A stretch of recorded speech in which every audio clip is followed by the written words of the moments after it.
good morning, good afternoon, or good evening, or whenever you're turning into the Growing Our Future podcast. We're so glad you're here, and we love bringing the podcast to you. Why?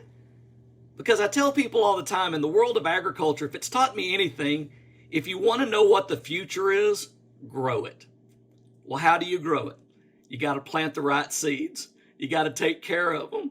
You got to put in the work. You got to harvest them so that you can share the goods when the time comes. Today is no different. We love bringing subject matter experts on. I'm excited about the guest today. You should be too. He's been called a lot of things. Somebody even said he's like the modern day Zig Ziglar. That's powerful. Ladies and gentlemen, author, speaker, influencer, inspire, Jon Gordon. Jon, thank you for joining us today.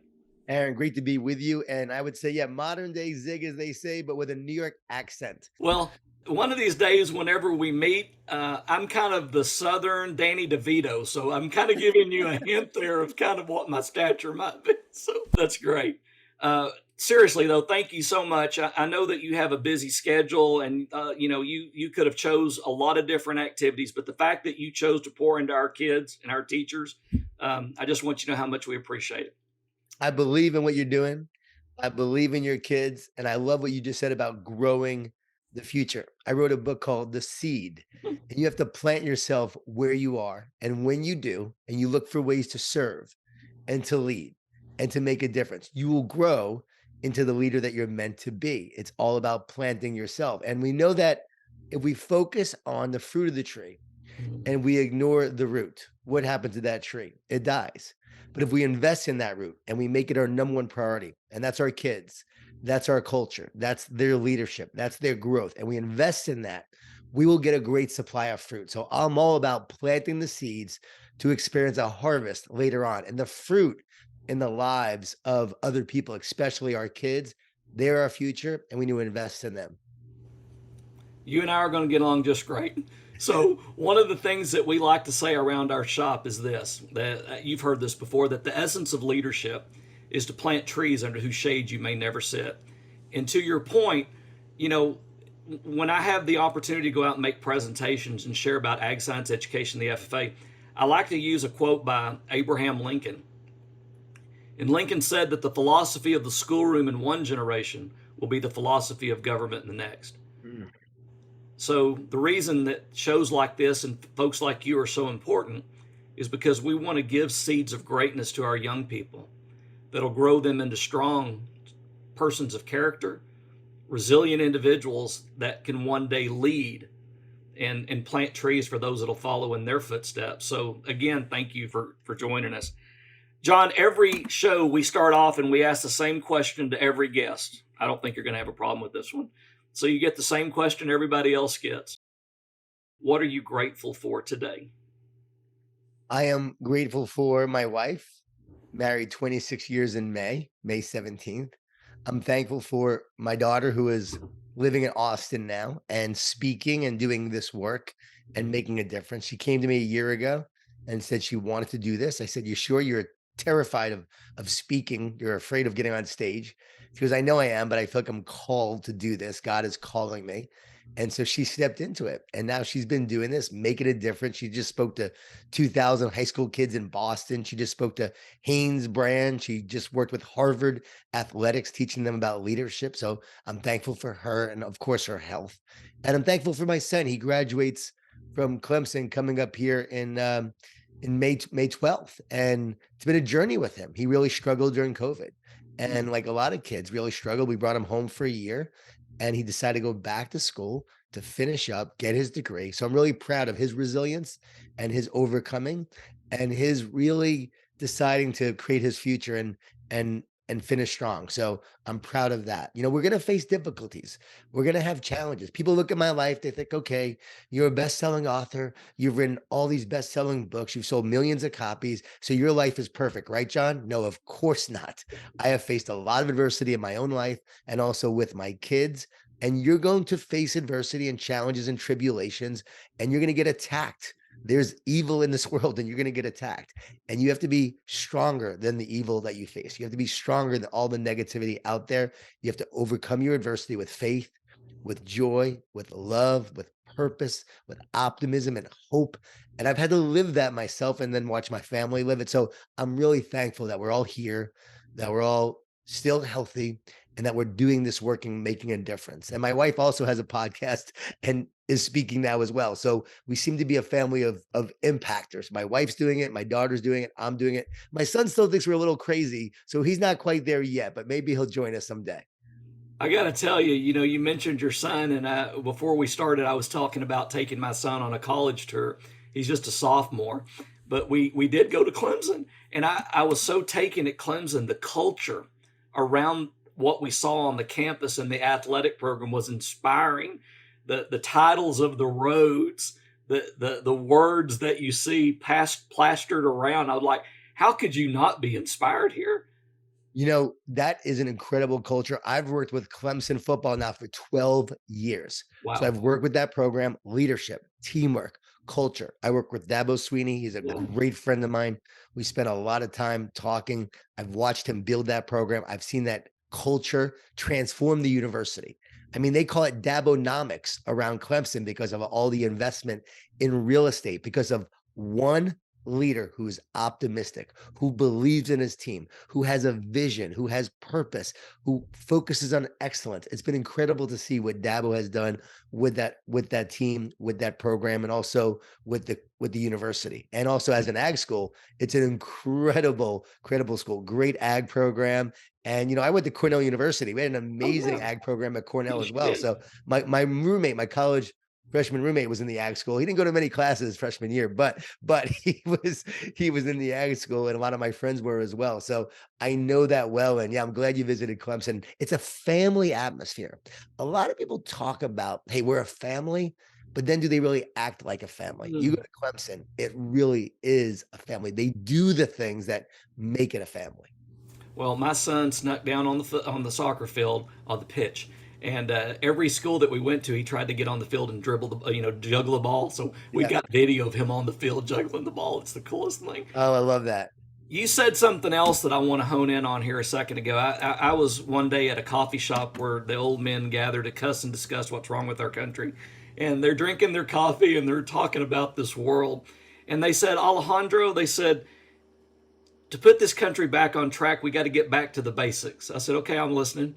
And they said, reading, writing, and arithmetic. We got to get back to the three R's. And if we could get back to the three R's, we'll put this country back on track. And I remember looking at them, and it's before I took this job. I used to work in a boot camp. I work with truant offenders, and I work with at-risk populations. Mm. And I told them, I said, gentlemen, I mean you no disrespect, but I work in a prison. I work with boot camp kids and truant offenders. Every one of them can read, write, and do math at some functional level. I said, but I agree with you about the three R's. It's not reading, writing, and arithmetic. I would argue that it's respect, responsibility, and resiliency. Mm. And when you said that about being resilient, there's a lot of things behind the scenes that prop up that resiliency. And I believe what you shared earlier, people that I know that are grateful, they're more energetic, they're more visionary, they're more hopeful. And so, to your point, I like hanging around people like that. What do they say? Your vibe attracts your tribe. So, Yeah, totally. And I love that you're talking about gratitude, you're talking about resiliency. And we know that positive people produce positive results. Research from Duke University shows that optimists work harder, get paid more, and they're more likely to succeed in business and sports. And what they have found is that because they believed in a brighter and better future, these optimists, they worked harder. They took the actions necessary to create it. It becomes a self-fulfilling prophecy.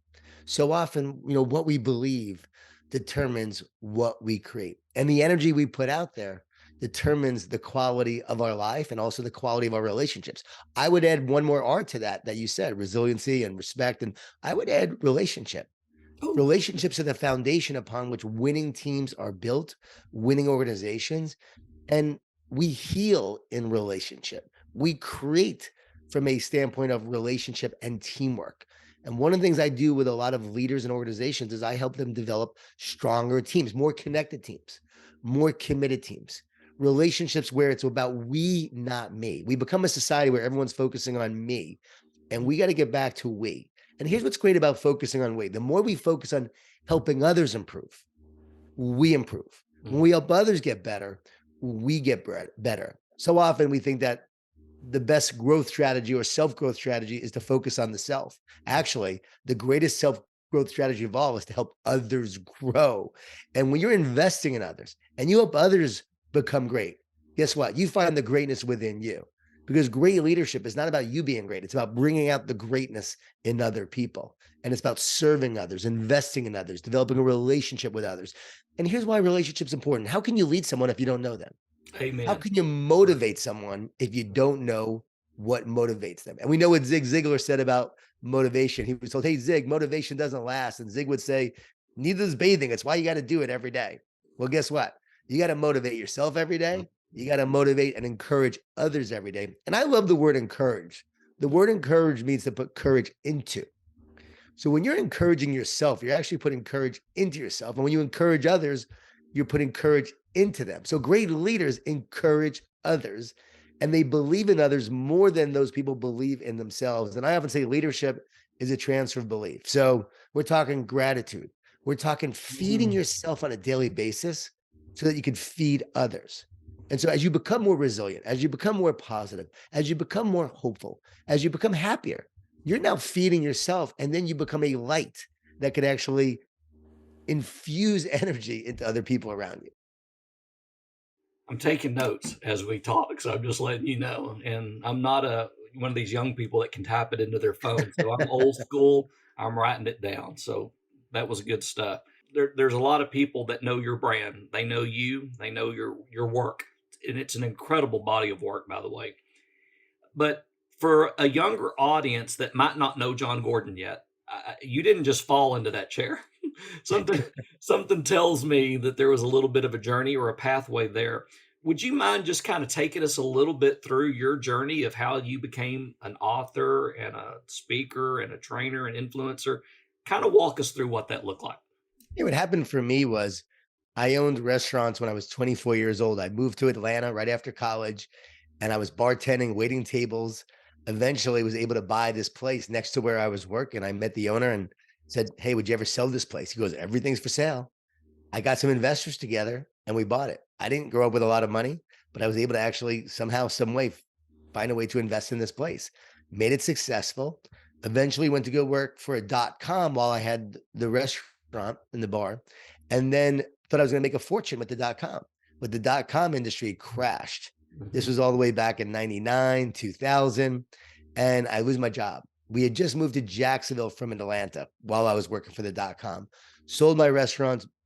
We eventually had several back to my partners and we moved. And now I'm living in this home. We have a mortgage. I have 2 little kids and the .com crashes and I lose my job. How am I going to pay the bills? How will I support my family? And I got to tell you, I was crumbling from the inside out. Like I had no idea how I was going to support my family, pay the bills and get through this really challenging time.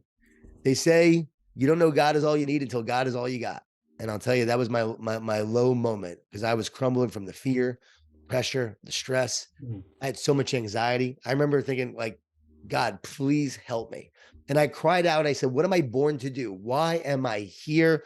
Why am I so miserable? Because my wife had enough of my negativity. She's like, if you don't change, we're over. Even though, again, we were going through a tough time, I was blaming her for why our life was so bad and why we were going through that situation. We often will blame others when we really need to take ownership ourselves. And looking back, I was being very weak in doing that and blaming her. So she was strong and she said, no, you're not going to blame me. You're going to look at yourself. And if you don't change, we're over. I had to change. So I began this journey. What am I born to do? Ask God. Writing and speaking came to me. I'll never forget. Like it just came to me. Okay. How am I going to pay the bills though? What am I going to do? We're crumbling. Like we're about to go bankrupt. And I second mortgaged our home, $20,000 in credit cards. And I opened up a Moe's Southwest Grill burrito place in Jacksonville, Florida. It was the first Moe's in Florida, the 5th in the entire country. And somehow, some way was able to get it open. And we're really just like hanging by a thread. Money's about to just dwindle out of the account, like about to like really be on empty, zero.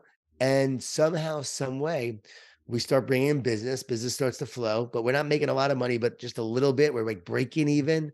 I get a couple of consulting jobs out of the blue that want me to teach them about wireless technology. Now, I didn't even know a lot about wireless technology.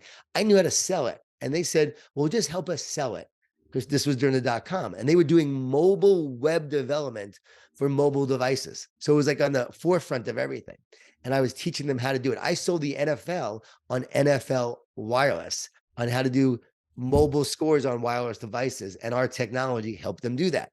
So I was in the midst of this, but just hanging by a thread in the meantime. This company agreed to pay me a little money for consulting. That carried us. Eventually, we made our first profit. All the while, I am literally saying, God, please help me and provide for me, God, and I will do your work. I will make a difference. I will find a way to serve. I will write and speak. I will impact others. And it was incredible to see how God carried me and my family during this time. I had my Jerry Maguire moment, show me the money, God, show me the money. And somehow, some way, he kept showing it. He was so faithful. And it's really where my faith was born, because I didn't grow up with faith. I never went to church as a kid, never went to temple. I grew up in a Jewish Italian family, so Jewish Catholic. And so wasn't a faithful person or religious person. And yet I always believed in God. I always had this faith that there was a God out there. And that became a big part of my journey after that, because I saw God's faithfulness. And I knew that he provided for me. And I knew that I was here to serve, to make a difference. I also realized I was miserable when I was focused on myself. And all the while leading up to that moment of losing my job, it was about me. It was about being successful, making a lot of money. And finally, it became about making a difference, making an impact. Writing and speaking wasn't what I thought I'm going to get rich on. It was what I was meant to do. Now, have I become very successful with it? Yes. When you sell 5 million books, you do make money from selling books. Do I tithe? Of course I do. I give a lot back to different charities and nonprofits, you name it, because my wife and I are so grateful and we feel so blessed.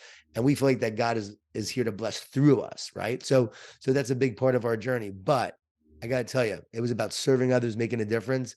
And after the restaurant made its first profit, I'll never forget saying, okay, now I can actually start writing and speaking and getting out there. I'm wiping tables down in my restaurant. And there was a woman sitting there. She was the managing partner of New York Life. And I told her I was a motivational speaker as well as the owner of this place. And she goes, oh, you should give a talk to my company. I had not given a talk yet, but I was a motivational speaker. She invited me to speak to her company. I tried to get out of it because I was so afraid. She wouldn't let me. She said, no, you said you're going to do it. I did it. And afterwards I thought, okay, I think I can do this. And that was my first talk. I gave about 80 free talks after that, just to get reps in, just to make a difference, just to serve everywhere and anywhere. Eventually people started to ask me to speak more. Other people saw me speak. And now it's led to thousands of talks and doing this work. And now I get to serve others and do God's work. Okay, we can stop there. What an incredible testimony. I mean, really, think about that. Well, what one last part of it that I think people should know is when I wrote the Energy Bus in 2007, because that's a huge part of the journey. So I'm struggling. I know I want to write and speak, but it's not going well. You don't make it right away. You don't become successful right away. It's like that small band who's playing all the little nightclubs along the way. And I write the Energy Bus, and I decided to go on a 28 city tour because no bookstores would carry the book. And by the way, it was rejected by over 30 publishers before it even got published. So being told no over 30 times and being rejected, and you don't know if your dream's going to happen. And you think that this is it. Like I decided I was going to do this work, and yet no one's publishing my book.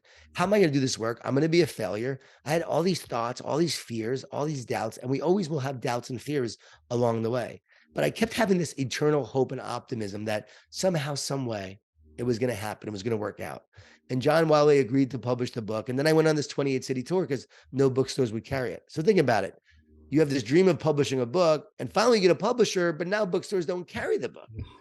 So now I go around the country to all these different cities. And I came through Texas, and I came through Austin and Houston and Dallas and all these different cities. And we had a pretty decent turnout in Austin, probably like 40 people. The most people we had were 100 people in Des Moines, Iowa. They thought Jeff Gordon was coming. But a lot of places were like 2 people and 5 people. And by the way, for those who don't know, Jeff Gordon is, that's their race car driver. So we had like 5 people in some cities and 10 people in another. and 20 another. So it wasn't a very successful tour at all. But I remember I got home from that tour and I said, you know what? I got to just live my vision and mission every single day. And here's what it was: to encourage and inspire as many people as possible, one person at a time. And that's what kept me going. So I know people listening have dreams. I know they have goals. They have a vision for what they want to achieve. I did as well. And it was to encourage and inspire. It still is. It's the same thing. I don't have a 5-year plan. I don't have a forecast. I'm just here to do the mission every single day and make a difference. I've written 5 children's books. I get to speak to high school students. I speak to school districts, all the leaders of school districts. I work with the greatest NFL, NBA, Major League Baseball teams on the planet, work with their coaches. I work with a lot of Fortune 500 companies, speaking to all their leaders. I now know leadership, I believe, better than just about anyone on the planet. Just, I would say John Maxwell, maybe, because he's a little bit older, but in terms of leadership, having worked with the greatest leaders on the planet, helping leaders lead their teams and their organizations, helping build stronger teams. It's amazing how I can look back and realize God was molding me and shaping me along the way, keeping me humble along the way. That tour. Hey, John, you said it was about making a difference, but you're not going to be an overnight success. So you're going to have to do the work, and you're going to have a lot of failure along the way and a lot of rejection along the way. Are you still going to do this? Yes. And that's what continues to drive me to this day. Think about everything that. Okay, so for the listeners, everybody that listens to this show knows that the way this works is I let the guests talk, and then we kind of extract things out of it. And if you listen to what Jon just shared with us, listen to the fact that you've got to go on this journey. You've got to make yourself available to the journey. You've got to be willing to step out there. And as a result of doing it, you're going to have ups and downs. But what it is it's things that are being put in place in your life specifically for you to give to somebody else. Everything that has happened to this man, and it's happened to me, and it's happened to you, is there for a purpose. It's there for a reason. We may never see it revealed, but it's there for a reason, and we just got to trust that we're serving our. One of the things that I like to ask people when I go out and give talks is I said, does anybody have a birthday? And of course, everybody chuckles and they say, yeah. And I said, we got that in common, right? And everybody chuckles again. And I said, think about it. Mine was February 6, 1966. A bouncing baby boy came into the world, and the doctor slapped me on my behind, and I went. My life started with an inhale. And one day when that purpose is served, just like everybody else, I'll have an exhale. And when we think about life, and we think about what you just shared, Jon, purpose, that's the breath. That's the breath that you've been gifted with, that you share and that you pour into others, so that one day when they exhale, it's an exhale of satisfaction of, wow, that was really good. Yeah, we're not here. We're not here by accident. We're here for a reason. We all have a purpose. You were created on purpose for a purpose. I was talking to a suicidal teenager, and he was doubting the existence of God. And I said, are you an accident? He goes, no, I'm not an accident. I go, well, if this is all randomness and there's no God, and this just all happened by chance, then this is all an accident. I'm an accident and you're an accident. He goes, well, I'm not an accident. I go, do you have a purpose? He goes, yeah, I have a purpose. I go, well, guess what? If you were just randomness and just here by chance, there'd be no purpose to your life. There'd be no meaning. We have a purpose, and there is meaning to our life because we're here for a reason. And you have this unique spiritual DNA within you, your soul, that you're meant to express yourself and express your soul on this earth, having this human experience, this eternal soul having a human experience that God put within you. You're also spirit. I wrote about this in the new book that I have, The One Truth. Your spirit, your soul, and you have a temporary body. And when you die, guess what happens to that temporary body? It goes away. But your soul is eternal. So your soul is meant to have this experience right here, right now. And every moment is actually an eternal moment to make an eternal impact. Think about this. Appearance is temporary, but essence is eternal. Mm. Why would we make a great bottle of wine if we're just going to drink it? Why would we make great food if we're just going to eat it? If we're all going to die, why does this life even matter? And people say, well, for the next generation. But guess what? The next generation is going to die too. So we're all going to die eventually. So why does any of it matter? And it matters because the eternal moment is the essence is what truly matters. Your purpose is what matters. The love you bring into this world matters. How you show up and care about others is what matters. And in every moment when we're loving and we're serving and we're caring, I wrote about this in The Carpenter, love, serve, and care, and we invest in that way. That's how we build our masterpiece. That's how we build this world. That's how we create eternity right here, right now, and make an eternal impact. So that's what guides me. That's what drives me every single day. It is that purpose. And you're not meant to go through life feeling fearful and anxious and stressed and chronically worried all the time. You're really meant to go through life with this purpose, with joy, with optimism, with belief and hope and power. God actually has given you this incredible power to transform this world and impact this world with your purpose. So when you get in touch with it and you have this connection, you've this feeling of oneness, in this feeling of oneness to God, he starts to reveal your purpose, your life mission, what you're here to do. And if you feel disconnected from that purpose and you feel separate and you feel alone and you feel isolated, it means that you're actually feeling disconnected and you're feeling separate. So you have to move back towards oneness to actually experience that. And I know so many young people right now, they get fearful, they're worried, they're anxious, they're stressed about their future, and that affects their mental health. The more we move from oneness to separateness, we actually move from positive to negative. Think about it. People with mental health challenges, and I'm someone who struggled with depression years ago, so I know this well. And I don't judge anyone who's going through it, but it means you're actually feeling separate. It means you feel alone, disconnected, and isolated. And guess what?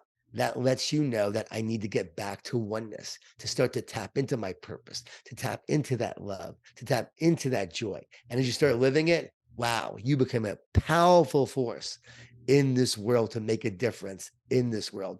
And that's what FFA is all about. That's what you're here to do. You're a great guest, by the way, because you just gave me the perfect transition to our next topic. That was beautiful. So when we think about agriculture, and folks do ask me on occasion, they say, Aaron, what separates these ag science and FFA kids from everybody else?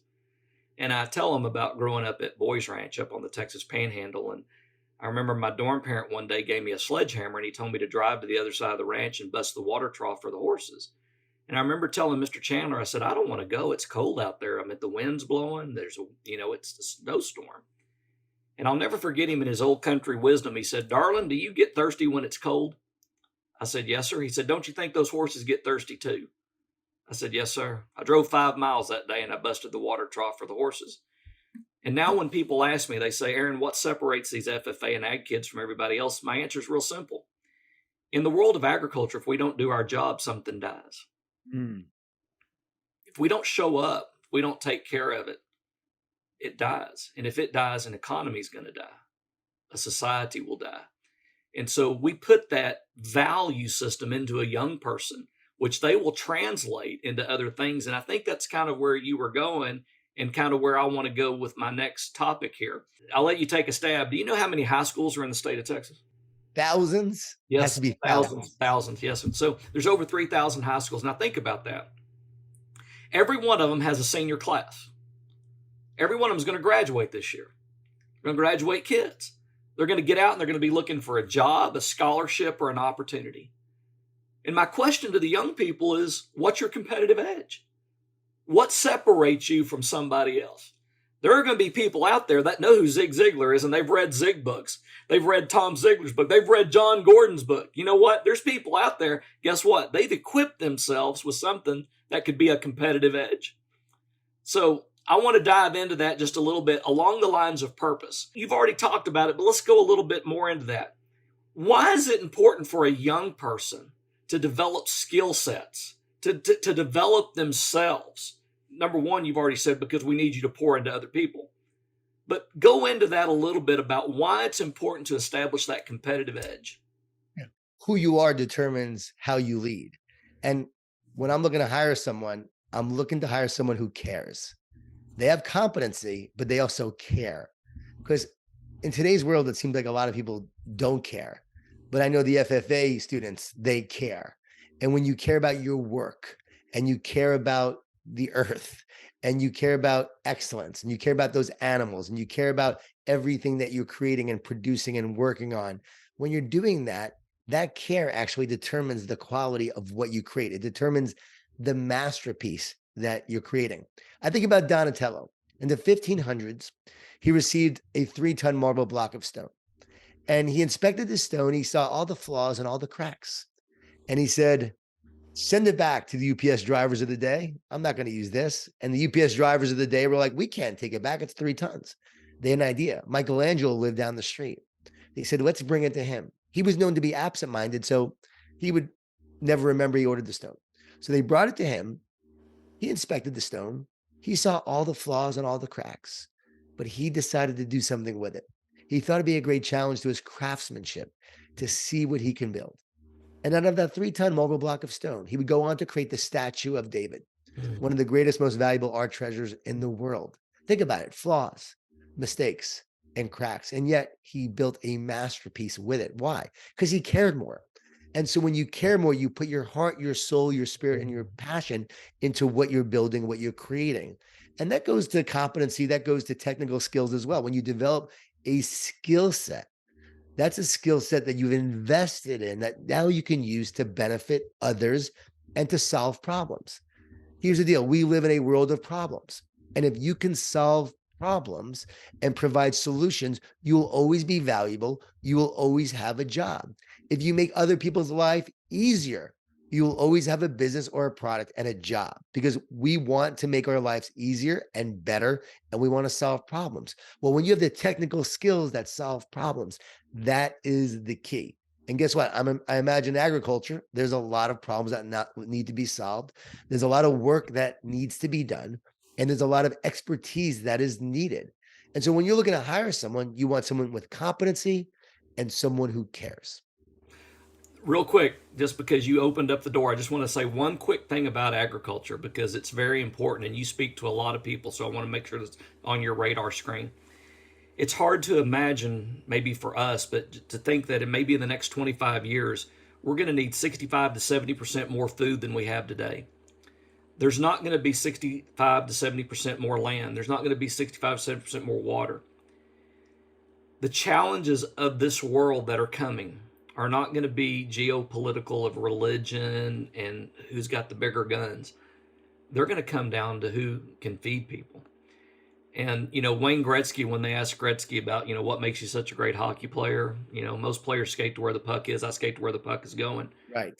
There's a lot of opportunity in agriculture right now for our young people if they will indulge and find out ways to study science and food technology and geography and linguistics and how do we transport, because this world's about to get hungry. And I think there's going to be a real opportunity there for somebody.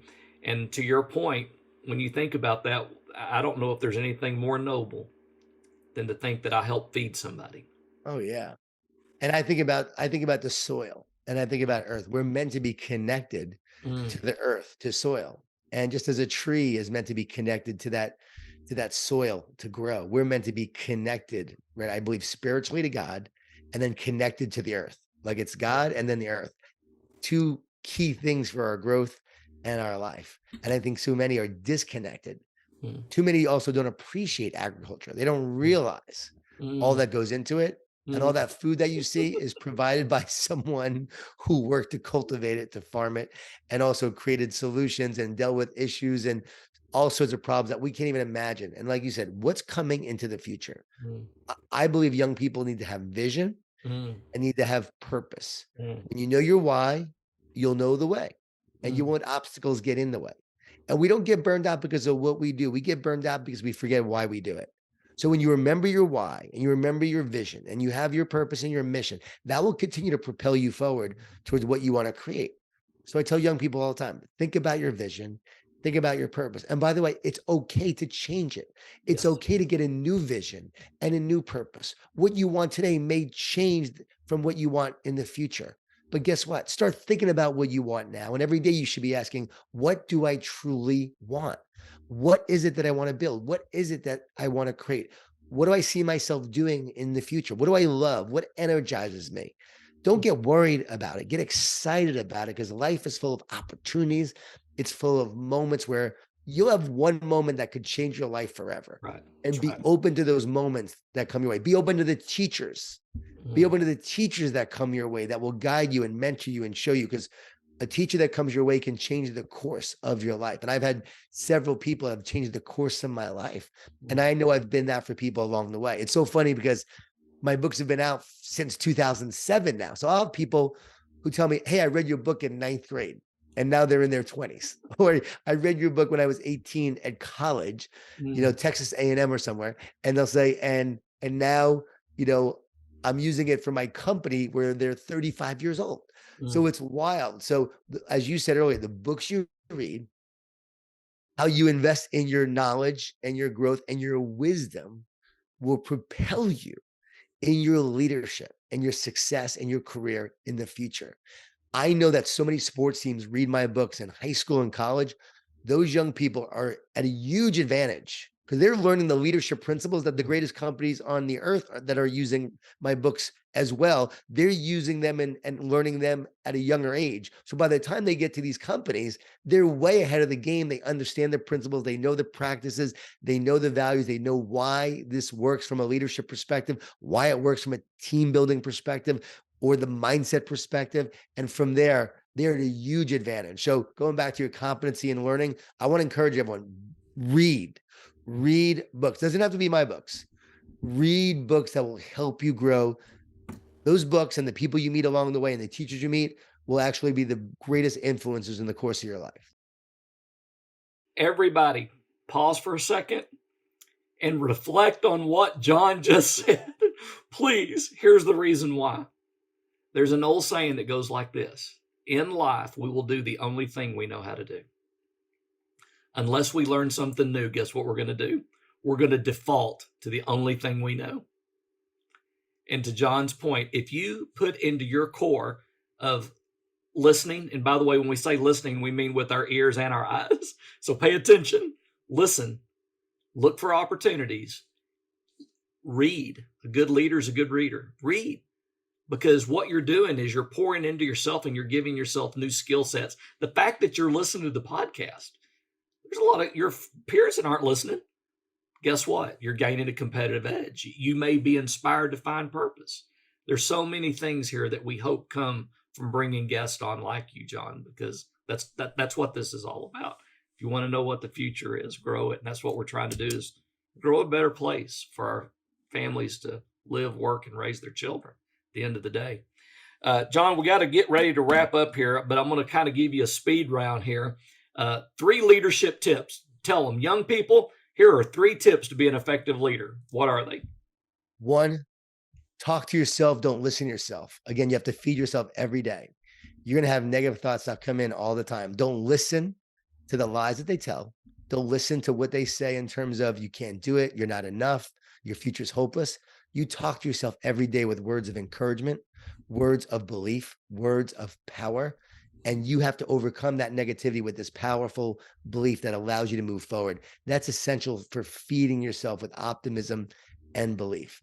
Another tip I would say is focus, as we talked about earlier, on serving others. Find a way to help others grow, and you will grow.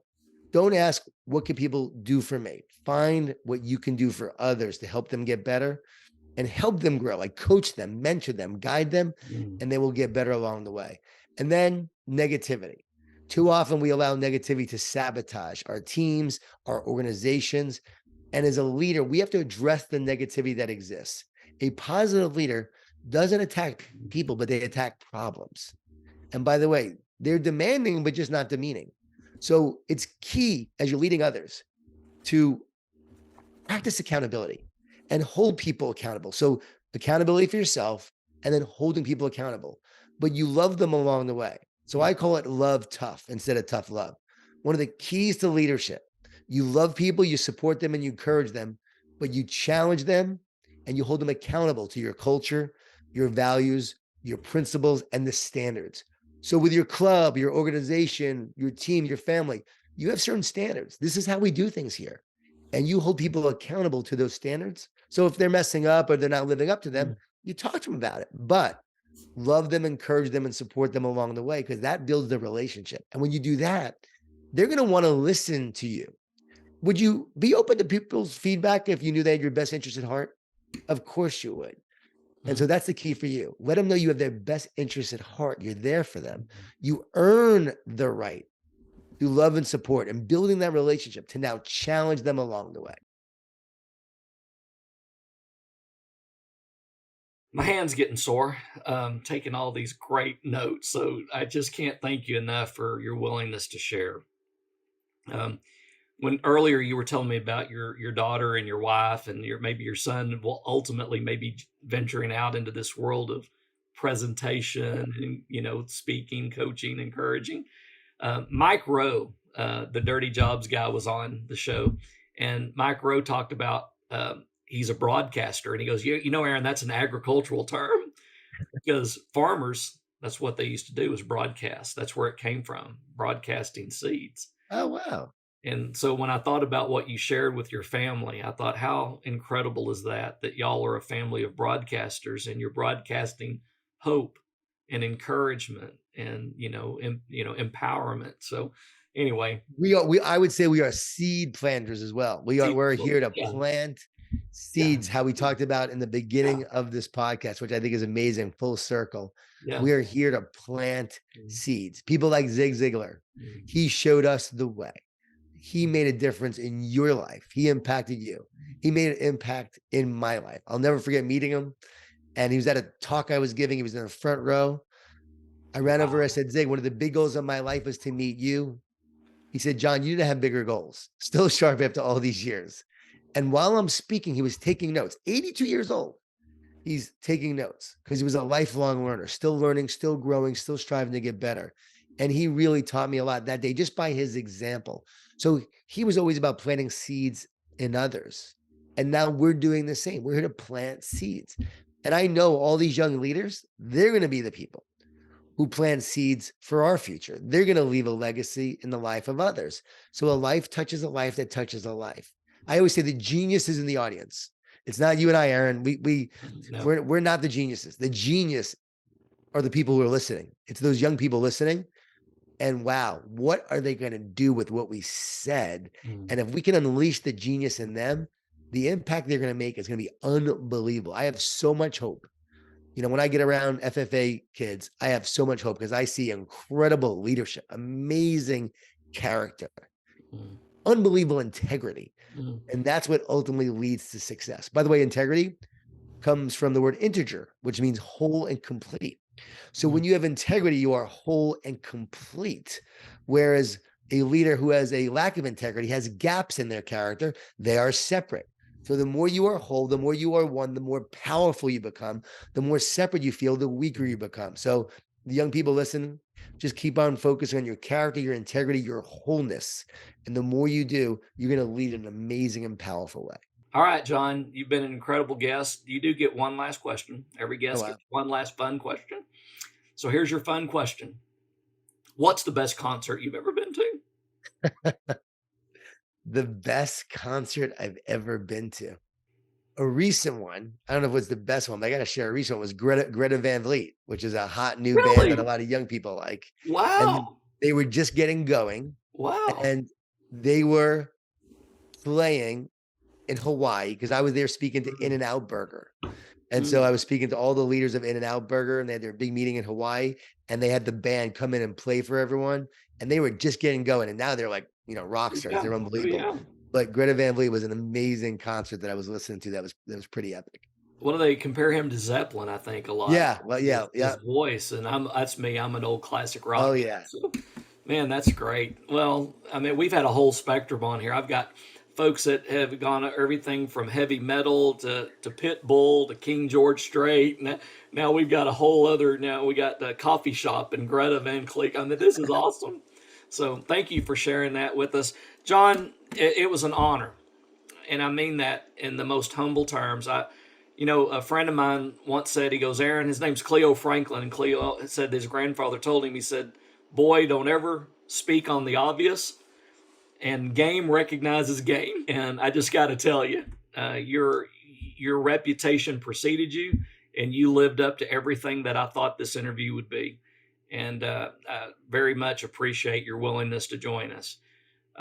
For all of our listeners, thank you for joining us for the Growing Our Future podcast. Like we said at the very beginning, if you want to know what the future is, grow it. That's in our homes, that's in our lives, it's in our jobs, it's in our chapters, it's in our organization.